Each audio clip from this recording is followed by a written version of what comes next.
All right. Hello and Menu, welcome leaving menu to bar. folks This who meeting are is being joining recorded. us. AI companion is using the conversation loading job. Delighted to welcome you to this conversation. It is one of our Blind Birder Bird-a-Thon community conversations. This is the second in our series, and I am so excited to have Alli Smith joining us tonight from Cornell Lab of Ornithology. She's going to be talking about the um, Merlin Bird ID app. And I wanted to do just a little bit of a welcome and hello before we get started, but I wanted to make sure we have things set up. Uh, so, you all, this series of conversations grew out of the Blind Birder Bird-a-Thon that happened in 2025. In May of this year, it was our inaugural Blind Birder Bird-a-Thon. It was the idea of Martha Steele, and then Jerry Barrier and Donna Possant joined Martha and myself. I got roped into this, and I was so delighted to have that opportunity to start planning for the first ever Blind Birder Bird-a-thon. We did a couple of information sessions, and it became really clear that folks um, hoped to be able to stay in contact and community with each other, to learn, to share resources, to build community. And so, as our 2025 Bird-a-thon ended, we began immediately planning for 2026. And one of the things that that crew did in now consultation with other colleagues from Canada and other countries that are going to be joining us is find some dates for our global Bird-a-thon that will be happening in 2026 on May 3rd and 4th. So I just want to remind folks of those dates. We'll be getting registration opened hopefully a bit later this month. But between now and then, every month, we have the opportunity to come together and to hear and be in community around learning and birds. So Alli is joining us tonight for one of the things that we know was a huge sort of part of people's birding experience during the Bird-a-thon. Many folks told us, Alli, that using Merlin was what allowed them to be part of this Bird-a-thon. And we are delighted to have you be here and share a little bit more with us about Merlin. I want to thank you. I want to also, before we get started, just do a big thanks to Martha, Donna, and Jerry, who continue to be the leaders of this team of folks who are continuing to build both the Bird-a-thon itself and these community conversations. So, Alli, I'm delighted. I'm going to turn it over to you, and I'm going to take care of chat tonight. Folks can also reach out to me directly via chat if there's anything that comes up for you technologically. And with that, I'll turn it over to you. Awesome. Thank you so much, Kat. And thank you all so much for having me today. I'm really excited to talk to you all. My name is Alli. My pronouns are she, her. I am a young white woman with long brown hair and glasses on today, and I'm speaking to you from Ithaca, New York, which is where the Cornell Lab of Ornithology is located, and it's where we build Merlin. And Merlin is built by a team of about 30 people, all with different areas of expertise, like sound recording experts and machine learning engineers and software developers and designers. And I personally work on outreach and user support. So I feel very lucky to get to spend my time talking to birders and gathering feedback on what birders like about Merlin, what they want it to do, and where it's not working for them so that we can try to remove barriers to participation and make Merlin an easy and fun way for anybody to use to learn about birds. So I'm going to share my screen. I have some slides and I have some bird sounds to share with you all as part of my talk. So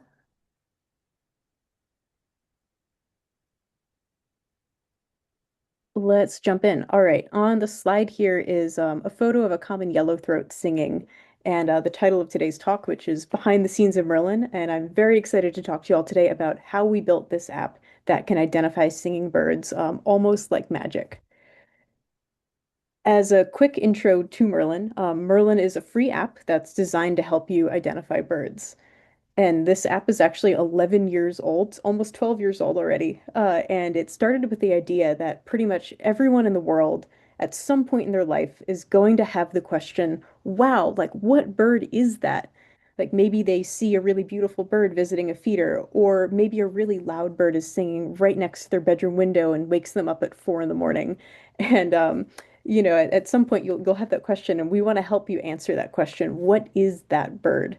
So the app today, after almost 12 years of development, now includes a field guide for every region of the world with photos, sounds, maps, and descriptions of every bird species, and three different ID tools, which are the step-by-step ID, sound ID, and photo ID. And today, I am going to talk about how sound ID works, and then share some new things that we're working on next, and how any of you listening today can help. Merlin actually starts with eBird, which is another project run by the Cornell Lab, and it's one of the largest participatory science projects in the world. On this slide is a photo of a group of teenagers birding in a forest at our Young Birders event that we held at the Cornell Lab this past summer. And this incredible group of teenagers they're a really great representation of eBird, where over 1 million birders around the world are counting and photographing and recording birds and their sounds and sharing those observations with us through eBird.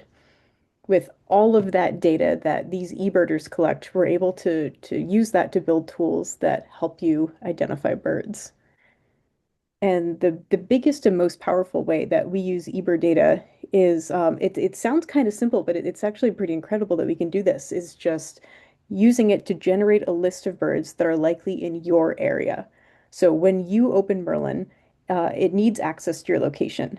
And that's because it takes your location and Merlin checks eBird to look at the checklists that have been submitted by birders nearby your current location and in your current week of the year. And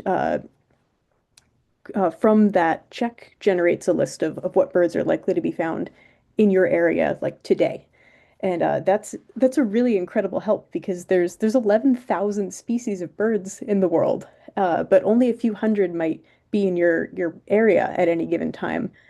So we can really narrow it down and make it much easier to sort through one or 200 birds rather than 11,000 birds. Try to figure out what you might be seeing. So for example, here on the slide here is a screenshot of Merlin open to the Explore page, and it's open to a list of the birds that I would be likely to find if I was outside in the city of Melbourne, Australia in the month of May. So that's pretty cool. This works pretty well for most regions of the world where we have enough data in eBird, where there are lots of people birding. So that works very well in especially here in the United States, where most of the country is covered pretty well by birders, which we're very, very grateful for.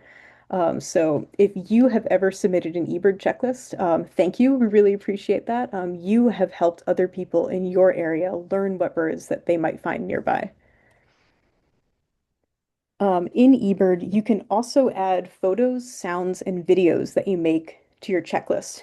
And we use these media to build the photo ID and the sound ID tools in Merlin. And that's what I'm going to talk about next.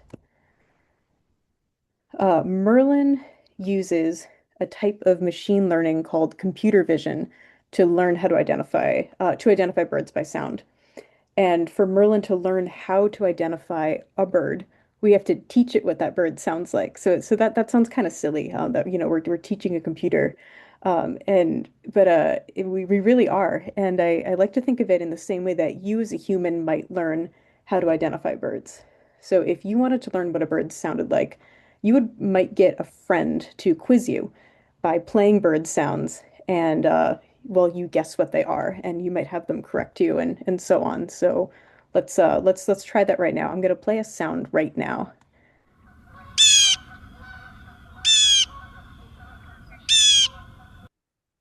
Okay, so there were, I think, actually two species in this. There was very loud bird in the foreground and some a flock of birds calling in the background. So I might guess. I think this is a blue jay. I think there was a blue jay. I'd also think there's some Canada geese in the background. And if my friend was quizzing me, they would say, like, "Nice work, Allie. You got it right. It is a blue jay, and there's some Canada geese in the background." And or maybe I guessed wrong. Maybe I said, I think that's a cardinal. They would say, nope, that's not correct. It's not a cardinal. It's actually a blue jay. And that's cool too, because now I've learned something and we move on to the next sound and we quiz again. And we keep doing that over and over with different types of sounds. Like the blue jay makes that call, but it also makes actually quite a few different sounds. It has, they have certain calls that they use to communicate with each other. They have alarm calls. They might have different sounds they make when they're flying. Different birds might even make different sounds in different parts of the range. So maybe a blue jay in New York sounds different from a blue jay in Florida. So if I were trying to learn these sounds, I would make sure to listen to all the different types of sounds that this bird makes and the sounds from different regions where this bird lives. And that is essentially exactly the same way we approach teaching Merlin. We basically quiz Merlin with a ton of sounds for each species, and covering the different types of vocalizations the bird makes and different places in the bird's range. And we quiz it. We quiz the computer, let it guess, let it make mistakes, correct it when it's wrong, and let it learn to identify the bird. All of the sounds that we use to train Merlin are from the Macaulay Library of Natural Sounds, which is where the media that's submitted to eBird is archived. So if you've ever uploaded like photos, videos, or sounds, all of that is stored in the Macaulay Library, and all of that is available for you to search through on your own if you want to take a deep dive into the archive here. We have over 3 million sounds of almost every single bird species in the world represented on here, all thanks to birders who are submitting things to eBird. So on the screen here is a screenshot of the Macaulay Library website where I have searched for blue jay. I took this screenshot earlier today, so these numbers are up to date. And on the website, it says we have 15,784 recordings of blue jays. And that's pretty incredible. All of these are submitted by eBirders from all across the range of the blue jay in the United States and Canada. And that is incredible because that is a lot of data we can use to train Merlin to teach it how to identify blue jays by sound. So how exactly do we do that? I mentioned earlier that Merlin uses a type of machine learning called computer vision, and vision and sound are pretty different things. So what's going on here? We can create visualizations of sound called spectrograms. And a spectrogram is what plays at the top of the screen when you open up Sound ID in Merlin. It's sort of this like graph-looking thing that's scrolling from left to right across the screen as you're using Merlin and listening to the world around you. And a spectrogram is just a standard way to visualize sound, where if you think of it the same way you would think of like a chart or a graph, you have along the x-axis, you have time, and along the y-axis is frequency. So every bird has a totally unique voice, and each sound that each bird makes displays on the spectrogram as a unique shape. So, for example, really smooth whistles or hoots, like the sound that a mourning dove makes, the cooing, very long cooing sound, makes a really smooth, long line on the spectrogram. But raspier sounds like chickadees or trills, like a trill that a wood thrush might make, kind of show up as like jagged, rough-looking shapes on the spectrogram. And because each bird makes a unique shape, we can use that to train Merlin. So for each species we want to train Merlin to identify, we take 150 minimum recordings from the Macaulay Library, and we look at each of their spectrograms on a computer, and we annotate these spectrograms by drawing boxes around where each bird is singing in the spectrogram. So on the slide here is a screenshot of the online tool that we use to do this, and it's showing a spectrogram in the middle of the screen where someone has drawn a box around the very bold song of a dark-eyed junco, and then another smaller box around a very faint red-eyed vireo that's singing in the background. You can just barely see it on there. And if I were to play this sound, I don't actually have this recording, but if I were to play this sound, the red-eyed vireo would be very, very soft. It would sound very far away in the background. And the dark-eyed junco would sound very close, like it was right next to the microphone. So we annotate 150 recordings for every single bird species, and then we pass that on to our machine learning engineers who use it as training data to train Merlin. And then we do a lot of testing.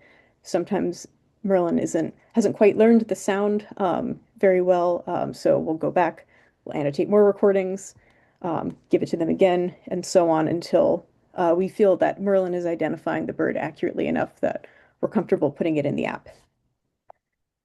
So after all that training, we have a model that can identify birds. That's really cool. So how does it work on your actual phone? Um, First, we can remember that Merlin has access to your location. So first, Merlin is taking a look at what birds are likely to be found around where you are right now, and makes a short list of what it expects to find, which really helps, just like it helps you narrow down what birds you might expect to see. This helps Merlin narrow down what birds it thinks it might be able to identify. Then when you open Sound ID and Merlin starts listening to the world around you, it's not actually listening to anything at all. Your phone is actually turning that sound into a spectrogram, and Merlin is looking visually at the spectrogram to try to match the marks on the screen to the shape of the bird sounds that it knows. And when it's doing that, it's not looking at the entire recording. It's looking at 3 seconds of sound at a time, where it'll look at 3 seconds and check to see if any marks that are on the screen matches what shapes that it knows from the birds that we've trained it in. And then as you continue recording, it'll shift its view over by 1 second and look at a slightly different chunk of time, another 3 seconds, and then again and again, over and over again, and we'll identify what it sees. So if you've ever opened up Merlin, even if there's a bird like screaming right in front of you really loudly, Merlin might not actually say anything until you've recorded 3 seconds of sound, and then we'll regularly identify birds each second after that as it has access to more and more sound. So one question I get very often is, how accurate is Merlin? And that's a fun and a tricky question because it's the answer is different for every species and also different for every situation that you might be in.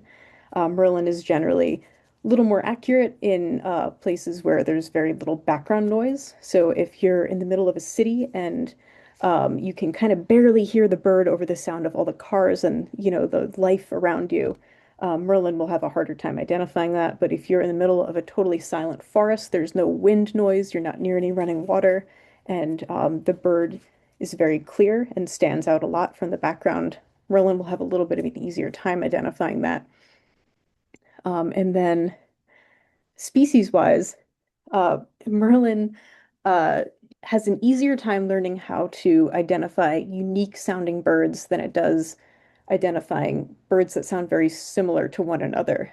And humans experience this too. I know it's personally much easier for me to remember like the very unique sound of like the American woodcock and the cute beeping noise that that bird makes. So that's an easy bird for me to remember, but I have a really hard time with warbler flight calls, for example. I think they all sound the same. Even though they are different, they look a little different on the spectrogram too, but they're much more similar to each other than a woodcock is to really any other bird. And Merlin experiences the same thing too, um, where unique birds are easier for us to train it in, and similar sounding birds are more difficult. And one particularly challenging group of birds or bird sounds is mimics. And I have another fun sound here. I'm going to play one sound here that's about 5 seconds long.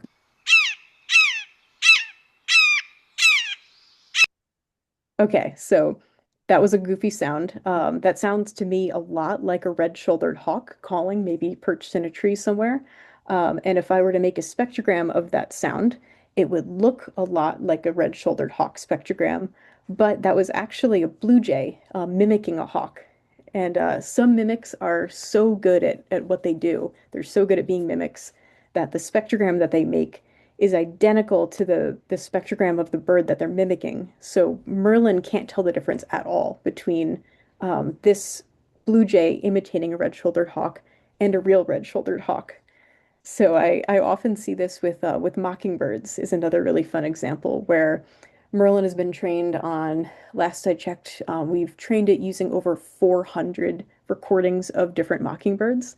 So Merlin can usually recognize that like something about the quality of its voice is a mockingbird. So it'll very often list a mockingbird, and it will often list all of the birds that the mockingbird is mimicking.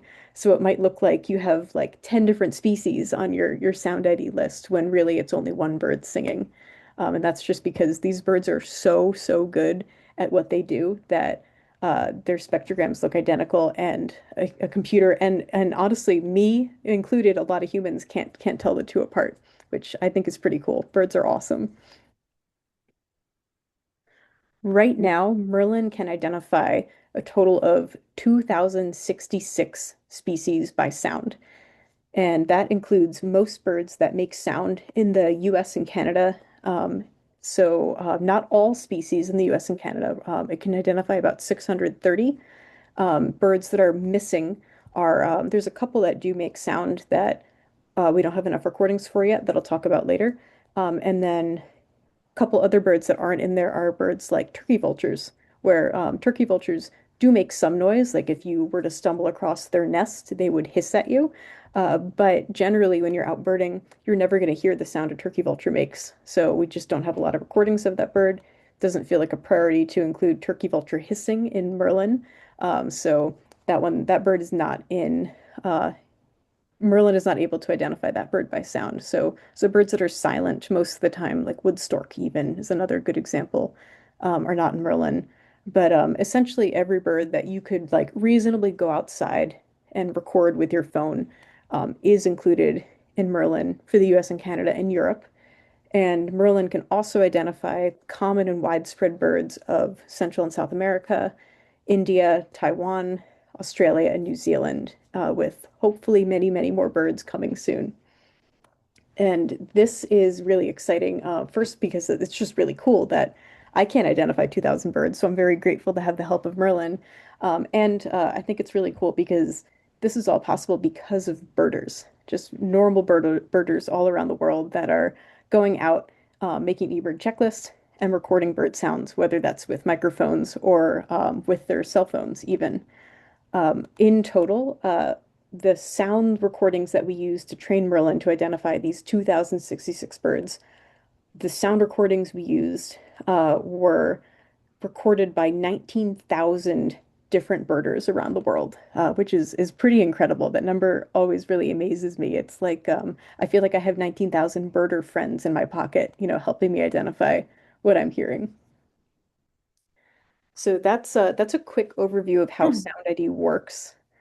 I want to also talk about today a little bit about what we're working on next, and I want to share, what's coming up next, what you can expect to see in the next couple months in Merlin, and how you can help. And I want to leave a lot of time at the end for questions and feedback if anybody has anything they'd like to share. So our goal right now is to add as many birds of the world to Sound ID as we possibly can. And to do that, we need more sound recordings. For most of the United States, the birds in the United States, we have enough recordings, which is fantastic. That's why Merlin works so well. It's because there are thousands of birders in the United States going out making bird sound recordings, which is fantastic. But there are still some birds that we don't have enough recordings of yet. And they are tricky birds to record, but they do make sound, and we'd love to get them in Sound ID to help people learn how to identify them. So these birds are the spruce grouse, the whooping crane, Arizona woodpecker, black rosy finch, and salt marsh sparrow. So these are pretty range restricted birds. Things like rosy finches and woodpeckers are pretty can be difficult to access. But the off chance that any of you encounter any of these birds and they're making sound, we would love for you to make a recording, whether it's with a microphone or with your cell phone. Open up Merlin, make a recording, and submit those to eBird as part of your checklist if you use eBird. Outside of the United States, we in Europe. We just really don't have enough sound recordings to add most birds to Merlin yet. So we are working on that in partnership with a lot of other conservation organizations around the world to promote sound recording in birding communities and host workshops and trying to distribute gear to other birders in other parts of the world. Another big project that we're working on that you can expect to see in Merlin sometime next year is habitat information for each species. So starting with the birds of the United States and Canada. So this information will be included in species accounts. So if you open up Explore in Merlin and you tap on any species, you get those this field guide information essentially, where there's photos and sounds and a written description and maps for each species. And as part of that, we're going to be adding habitat information, which I'm really excited about, and especially because birds live in different habitats at different times of the year. So I have an example on the screen here for the Blackpoll warbler, and this will be displayed in the app as a small gallery of photos and descriptions that you can scroll through. So, for example, we have in the breeding season, you can find Blackpoll warblers by looking in stands of willows, sometimes mixed with spruce. In migration season, Blackpoll warblers use any forest type high in the canopy during migration. And in the non-breeding season, Blackpoll warblers inhabit the canopy of tall rainforests. So we are right now working on building these habitat galleries using photos that birders have submitted to eBird. And we are writing all of these descriptions in-house. Merlin staff are working on these. So in the app, hopefully next spring, maybe next summer, you'll be able to access all of this information in Merlin. I'm very, very excited about this. And the last big project new thing I want to mention is it's not really new, it's really more of an ongoing effort. And that is to translate Merlin and all of the bird content in it and bird names into as many different languages as possible. So Merlin right now today is already available in over 20 different languages. We just added Norwegian last month, and bird common names are available in over 100 different languages. So, for example, on the slide here, I have the bird species with the scientific name Hirundo rustica, which in English is the barn swallow. And this is a really cool bird because barn swallows are found on every continent except Antarctica. So they have names in honestly probably hundreds of different languages. And we in Merlin and eBird, Birds of the World, we have names for this species in 91 different languages total, including examples on the slide here in Bulgarian, Finnish, Gujarati, and Zulu. And this is another area where I'm always so appreciative of how generous the birding community is. These translations, these different bird names and languages and translations of the app into different languages, all these translations come from birders. Some of them come from conservation partners like BirdLife South Africa worked with us very recently to translate Merlin into Zulu. And some of these translations come from volunteers who just want to help make this resource accessible to others who speak their language. So that always yeah, I get very, very excited when people reach out to us to ask if they could help translate things. That's always a lot of fun to see how excited people are to share birds with others. Mhm. Uh, we built Merlin and we're still working on it and making it even better because we want to help people fall in love with and learn about birds, no matter where in the world they are. We know that birds need our help. We know that most species are in decline. But we think that if enough people care about birds and care about the environment, that we can make some positive change. And Merlin is our way at the Cornell Lab of helping spark that interest in people that hopefully leads them to care, and we couldn't do it without the support of birders. So thank you all so much. Thank you for contributing to eBird. Thank you for using Merlin and for sharing your love of birds with your friends and family and the people you care about. And thank you for listening to me talk today. That's all I have. I also wanted to share my email address here. It's on the screen. It's allismith@cornell.edu. Kat may be able to send that out to you all. if anybody would like to share feedback or if you have questions later on. We really, really value feedback from birders. We make this app is only possible because of birders, and we want to continue to make sure that it's fun and easy to use and accessible by as many people as possible. So we really, really welcome feedback or questions, anything you'd like to share. Allie, thank you so much for this. If you want to stop sharing your screen, Start I think we'll recording. go Link. back to 253 gallery. created. And then Start recording. I am, let's Volume see 20. here. I'm hearing somebody. I'm going to mute anyone who's not muted yet. And then I am going to say, Lynn, I see that you have a hand up and we would love to hear. And then after that, Jerry, I see also a question from you. So let's now really go into question and answer time. Lynn, you're first. Hi, thank you. Thank you, Allie, for your presentation. It was very helpful. I'm just learning the Merlin Bird ID app, and I wondered if you could answer. Okay, so I'm wondering if I'm set up for where I live here in Kentucky now, but if I travel, can I set it up for that? Thank you. Yes, good questions. So right now, wherever you are in the world, you can go into Merlin to explore. And in the top right corner of the screen, there's a button that if you open will let you refine the bird list is what pops up on the next screen. And on this screen, you can at the top, moving from the top to bottom, it'll say filter by, and the two options are likely birds or my offline birds. So if you've downloaded bird content to use offline, you can select that. Or if you're looking for what birds you might find in a different location, you can pick likely birds. And then below that, it'll say for, and then there's a button you can tap to select a location. And with that, you can pick anywhere in the world. You can pick it on a map or type in a town name.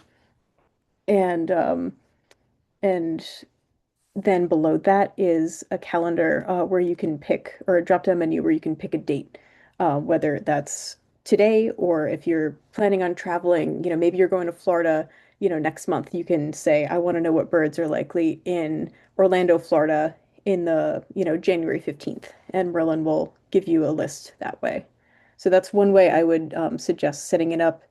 And then another thing that is useful to look for if you're not sure if you're going to have cell service or internet connection wherever you might be, in the settings in the bottom right corner, you can go to settings and find near the top a button called My Offline Birds.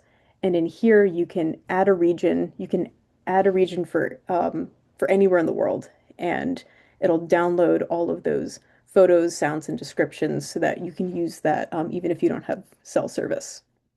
So I always recommend doing that if you're planning on traveling and you're not sure if you'll have access to internet or cell service.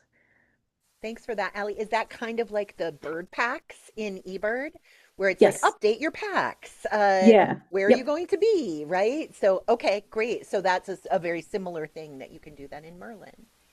Wonderful. Jerry, you are next. Okay, this was a wonderful presentation, and you answered my question based on Lynn's question, but I'll take it a step further in case anybody doesn't know it. If you have location services turned on your phone, you don't even have to set anything when you go somewhere else. If you get out of the car in Louisville, Kentucky, and open up Merlin, it's going to know that's where you are. So that's a beautiful thing. And I just want to point out the one issue that I know of that a lot of blind folks like me have difficulty with is when you open Merlin, it lowers the volume of voiceover, which is what we use on the iPhone. It's the speech that we use to operate the phone. And I understand why it does it, but I'm wondering if there's any possible solution being worked on for that.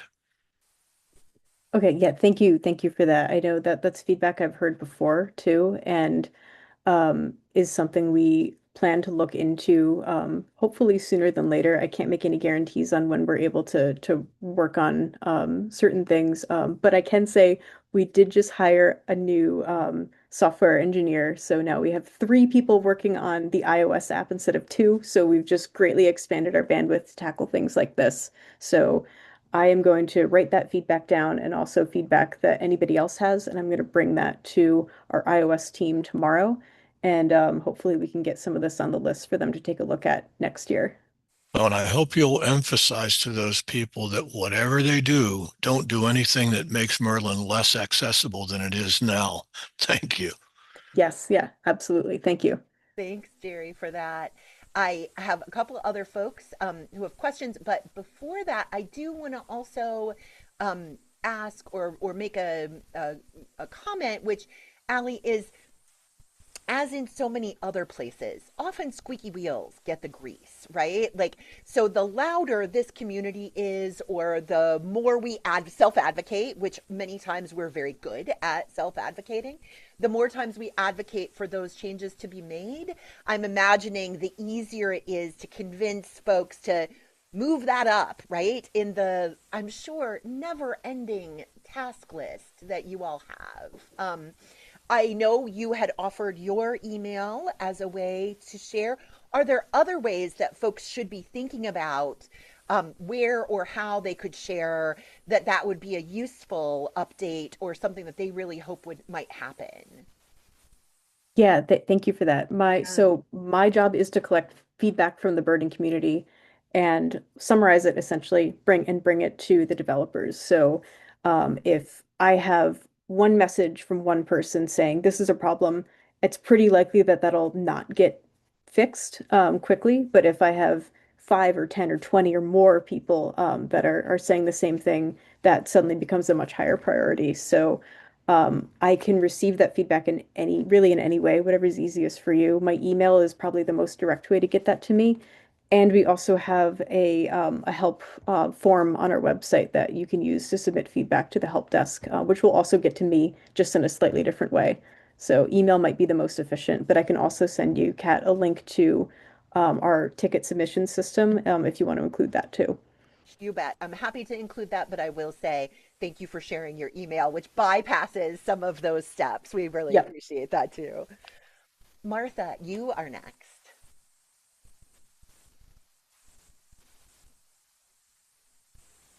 Am I unmuted? Yes, now we can hear Okay, now you. I am. Okay. Hi, Allie. Thanks for doing this. And I second Jerry's wish to have that issue addressed. Another issue that uh, I would like to see a little bit easier, maybe you have a solution for this, is when you're out there with Merlin, there might be 5 birds that might be calling. So the list that appears on the app as you swipe it down from bird to bird, it might be 5 different birds. But a sighted person can see the bird highlighted that is singing in that very second, but I can't. And so I don't have a way at the moment of easily identifying what bird is singing in that very second out of that list of 5 or 6 or however many birds are on the list. I do know Kat had suggested there's a way of getting a certain bird at the top of the list, and that's the one that's singing. And maybe maybe that jumps around depending on what's singing. But I just wonder if you can address that. Yeah, thank you again for that feedback. That's I know that's also something we've heard in the past that we haven't had time to tackle yet. So I'm going to write that down, pass it on to the developers again. So thank you. There is an option in the settings that will move whatever bird is singing, whatever bird Merlin most recently hears, it will move that species to the top. I don't know how VoiceOver reacts to that, if VoiceOver will repeat the bird's name again, or if it knows it's already said that and it'll stay quiet. I'm not sure how it will react. But in the settings, that option is, if you scroll down, it's kind of in the middle of the screen. It's a toggle that you can flip on or off that's set to off by default, but it's titled Move Repeated Live Matches to the Top. And I realize that's not a very clear meaning if you're not deep in Merlin like we are every day. But if you turn that on, that will make whatever repeated matches, whatever Merlin heard most recently, it'll move that species name to the top of the screen. I'm not sure if that'll solve your problem or not, but that's one thing to try. I'd be curious to hear if that works or not. I would like to. Can you repeat what that option is again? Yes, it's That in the that settings, and it's a yeah, toggle that you can turn on called Move Repeated Live Matches to Top. move repeated live matches to top. Okay, thank you. Thank you for that, Ali. John, I have John Nishikawa next. Can you hear me now? We Okay. can. So, this is kind of a corollary to Martha's question, and it has to do with user guides. Now, I know you provide user guides for regular users, but is there anything for the blind? Yeah, I don't think we don't have, as far as I know, don't have anything specifically for blind users in Merlin's official help desk. But that is something I would love to add. And to do that, I would love to work with users who are blind. So if any of you are interested in chatting more about helping develop something like that, it's absolutely a resource we'd love to add. We would love that too, Ali. That would be amazing if there was a way for there to be something specific to how you use Merlin, like a walkthrough almost from the perspective of someone who is blind. That would be awesome. Other folks, questions that you have. I know somebody had reached out and in our lead up to this and asked Ali if you would share recommendations about how best to use Merlin. And what they meant, they shared with me, was should you turn it on right away and just leave it running the whole time? Should you turn it on when you hear a bird you don't recognize as well? Is there a best, like, sort of way to do that? That's a fun question. I think that's such a personal question too, because I think everyone uses Merlin very differently, just based on the way that they bird. I personally use Merlin. I'll pull it out and turn on Sound ID when I hear a bird that I don't recognize. That's just the way that I use it. So I don't normally have it on all the time, but I find it really useful if I hear something I don't recognize, and hopefully the bird keeps singing while I'm fumbling around with my phone trying to get Merlin on. But and then being able to get that real-time feedback of getting the bird's name when it's singing is what I find helpful. But I also see a lot of other people using it in very different ways. I see a lot of people will turn on Merlin and go put it out on their front porch while they're inside making coffee, and then they come back and take their phone back inside and they just kind of look through the list and appreciate the birds that maybe they didn't hear themselves, but that Merlin heard. And it's just really cool to know that those birds are in their neighborhood. So yeah, anything in between is yeah, there's no wrong way to use it, I think. Awesome.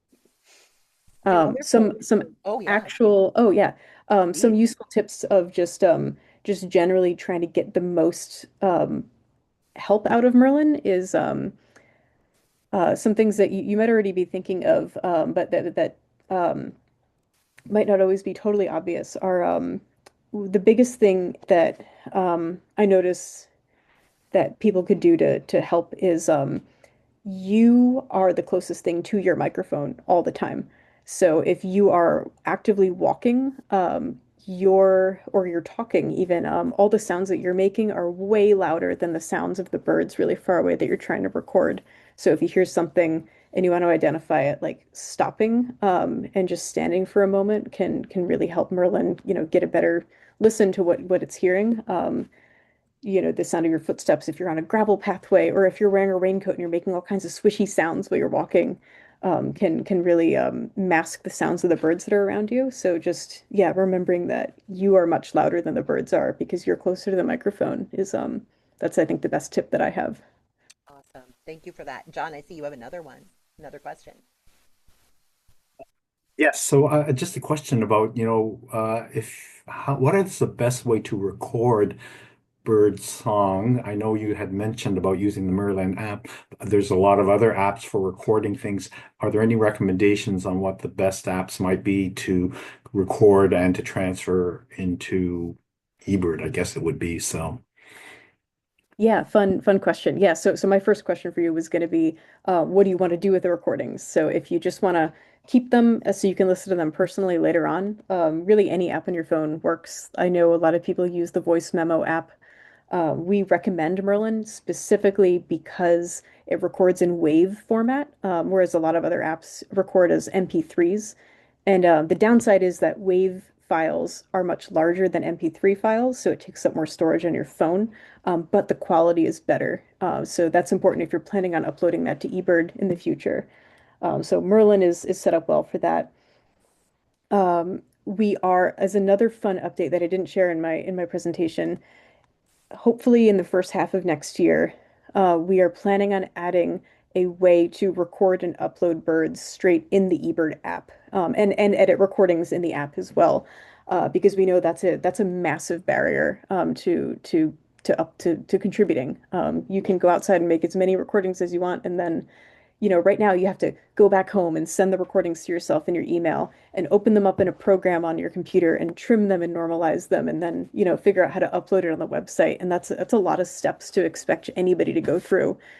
So we're trying to make that process easier by just building that into the eBird app and making it smooth and seamless. So stay tuned for that soon. But as far as like gear and things, your cell phone is a pretty good microphone. Honestly, like that'll get you pretty far, and we would love any cell phone recordings you make.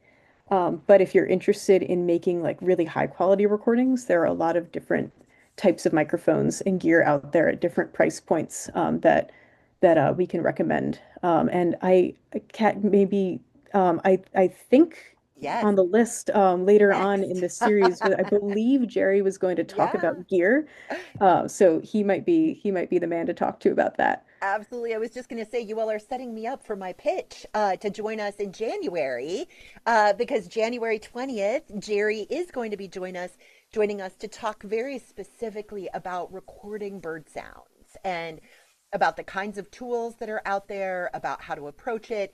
And Allie, this is really exciting because knowing how dependent eBird or Merlin is on bird sounds through eBird and many others, that I think is just even more reason for us to get out there and record the birds that we're hearing and share them to make Merlin an even better tool, right? I love that. Other questions that folks have for Allie? Otherwise, I have two others that had come in, and I'm happy to sprinkle those here. These are both, Allie, about Merlin being wrong. So the two that we also got in via social media, one of the people said, how often is Merlin wrong? Like, do you know, is there a way to know how often Merlin is wrong? And then the second question, which I'm just going to put right at the same thing, is what most likely makes it wrong? Like, I know for myself, if I move in my chair a certain way on the deck as I'm recording, it will pick that up and think it is a green-winged teal every single time. So I'm aware of that, right? So the two questions that we had gotten in was how often is Merlin wrong? And then what most likely makes it wrong? Yeah, I love this question. I ask this to our machine learning engineers all the time, and this is something they think about too. So Merlin definitely doesn't get everything correct, and for us to add a bird into the app in Sound ID, it has to meet our minimum threshold behind the scenes. So we test every single bird really, really extensively, and we also know that Merlin is going to get it wrong sometimes. So it gets it wrong because the spectrogram that it's looking at looks similar to the spectrogram of the bird that we taught it to learn. So your chair, if you recorded your chair sound and then compared that spectrogram to the sound of a green-winged teal, I would bet it looks identical. So that's kind of fun. That's a fun sound for your chair to make. I've personally had a car door slamming, turn into a ruffed grouse on Merlin, or a dog whining turned into a common loon. So, and when you look at the spectrograms, they're remarkably similar. So that's what's like happening technically behind the scenes. Merlin is just confusing the shape of one bird with the shape of another if it's misidentifying a bird. As for like how often it's wrong, that depends on each bird. Generally, it's hard to put like a real number on it, but it has to meet a certain threshold, and that threshold is like generally around like it needs to get it right at least 90% of the time.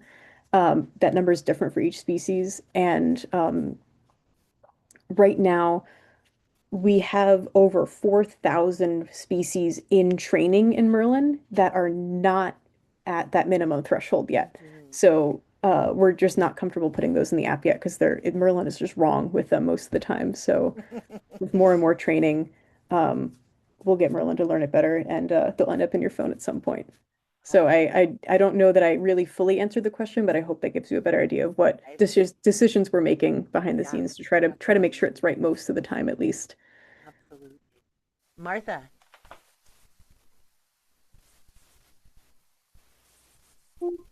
Am I unmuted? you are. Okay.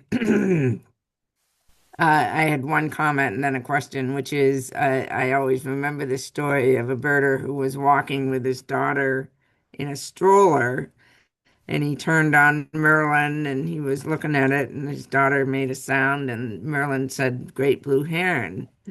And he looked down at his daughter and he said, I always thought you were a human.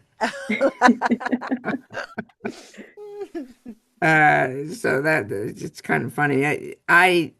For all we say about Merlin, how accurate is it? I find it unbelievably good. I mean, yes, there are times that it has trouble. In our region, it has a lot of trouble with Philadelphia vireo versus some other vireos that sound the same. But um, it's Allie, it's an incredible tool. It's just an amazing tool.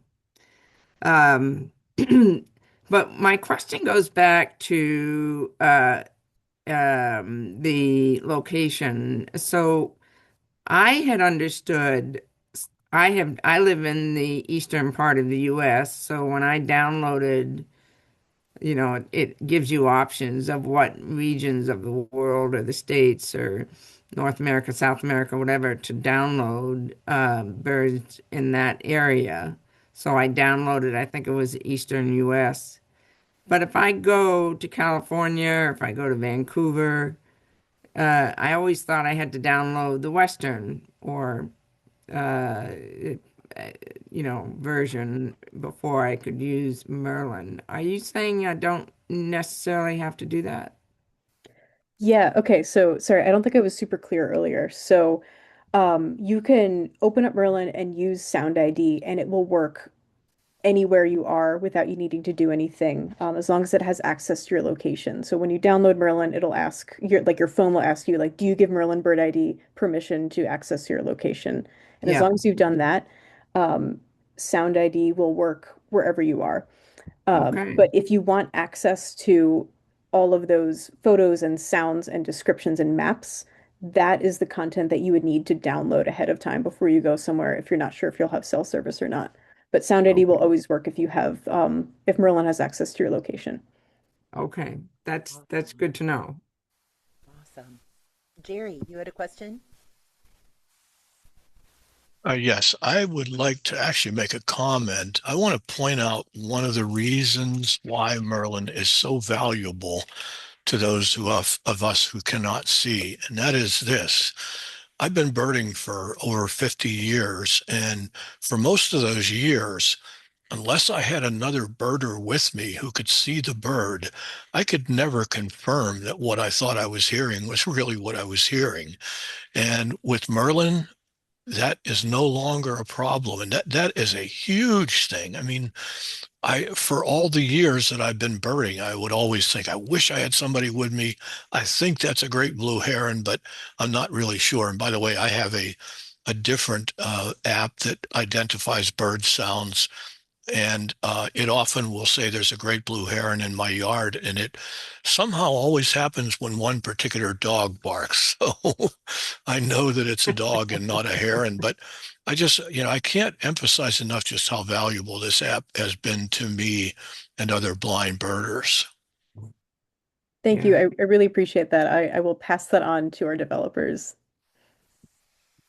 Alli, we so appreciate you being here tonight. I want to make sure to give folks uh, last opportunity to ask you questions while we're here, and then I also am going to send out your email, and you may get more things then as folks sit with this and think about number one, questions that they might have, but number two, ways that they can imagine tweaks being made that allow Merlin to work even better for them as someone who is blind or low vision, right? And so we're so appreciative of the openness that you and the folks who you work with have consistently brought to the table around wanting to have that kind of feedback and wanting to be able to integrate and make things better. And I know, Jerry, what you were just saying about the joy of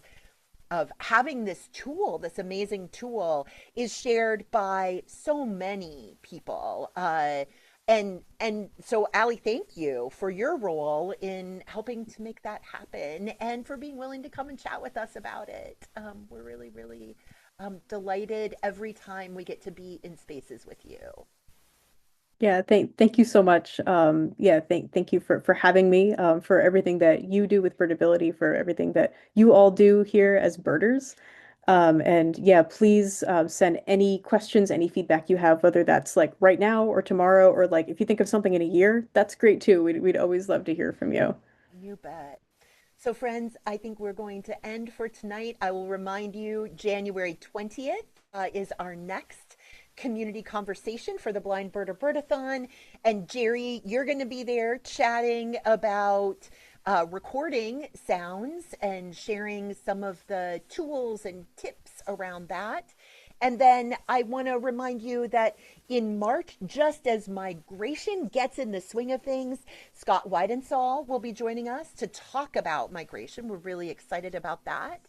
And that, wait, I skipped February, didn't I? You all, the thing that you should know about me is I really hate winter. And so the fact that I just skipped February altogether is, in fact, wishful thinking on my part. So in February, we have John Kreischer, who's coming to speak about bird behavior and specifically linked to sound. And we're really excited about that. And then in March, Scott Weidensaul will be joining us. In April, we'll have our last time together before the Blind Bird-a-Thon, and that will be an information session that will help give tips and tools and more information to folks who are participating in the Blind Bird-a-Thon May 3rd and 4th, 2026. Martha, Jerry, Donna, did I forget anything? Can you hear me? Yes. Oh, now you're Okay. just, oh, there you are. All right. One thing I would say, Kat, I really like the idea of trying to get a group together to do a user's guide, Yes. navigating Merlin with voiceover. Yes. I think that would be tremendous. So let's talk about that maybe in our next organizing and coordinate that with Alli. Alli, is that okay with you if we do some thinking on our end and then reach out with some ideas about who and how and all of that? Yes, that would be amazing. Thank you. Wonderful. Yeah, absolutely. And if you're on this call and would like to participate, please let us know. We are so delighted to have such a huge community of folks who are invested in this work of accessible birding and doing it right along with us. So delighted to know how many resources there are within our community itself. Yeah. All right. I'm going to say thank you again, Alli, for everything. And then we are absolutely delighted to welcome folks back January 20th. Have a wonderful end of 2025 and beginning of 2026, everyone. And Right. we'll Good night, everyone. back here on January 20th. And thanks to Kat for helping make this happen. Really appreciate it. It's such a delight. All right. Bye, all. Bye-bye. Thank you. Goodbye. Full speech.